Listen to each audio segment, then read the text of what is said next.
திருவெற்றியூர் சுரங்கப்பாதை. இது இப்போ தான் ஒரு வீடியோ ஒன்று போட்டேன். ஃபுல்லாக இதை வந்து தூர்வாரி ஏரியா மாற்றிட்டாங்க. சரியா, ஏரியா மாறிடுச்சு. இப்போ இதை ஆட்டையை போடுறாங்க. இதை ஏன் ஆட்டையை போடுறாங்கன்னு எனக்கே தெரியல. இதுவும் ஒரு தண்ணி நிற்கிற பகுதி தான். மழை பெஞ்சா சுரங்கப்பாதை ஃபுல்லாக தண்ணி நிற்கும்.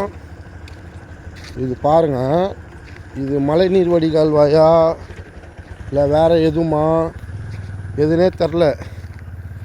இது வந்து நீர்நிலை இருக்கிற இடம். இதில் எப்படி இவங்க வந்து இது எதுக்கு போட்டாங்கன்னு தெரியல.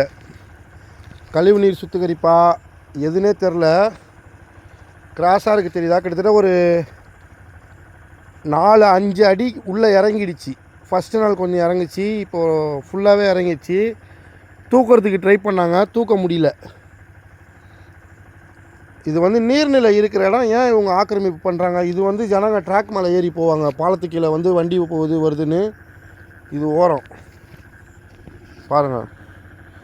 தயவு செய்து இந்த மாதிரி நீர்நிலைகளை ஆக்கிரமிப்பு பண்ணாதீங்க. நாளைக்கு மழை வந்ததுன்னா, வெள்ளம் வந்ததுன்னா, தண்ணி இருந்த இடத்துல நம்ம இருக்கிறோம், நம்ம இருந்த இடத்துல தண்ணி இருக்கும். பார்த்துக்கோங்க. தயவு செய்து இதை காப்பாற்றுங்க.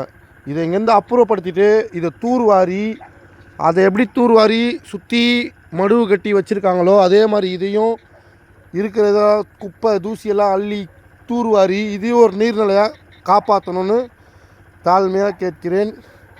நன்றி. இது நான் யாரையும் குறிப்பிட்டு குறை சொல்ல விரும்பலை. செய்கிறாங்க, யாரோ செய்கிறாங்க.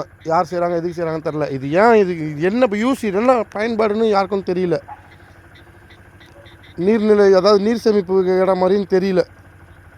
நீர்நிலையில் வீடு கட்டினா இதுதான் நிலமை. இப்போ இது எப்படி இறங்கியிருக்கோ இதே மாதிரி வீடுகள் இறங்கும். தயவு செய்து புரிஞ்சுக்கிங்க ப்ளீஸ்.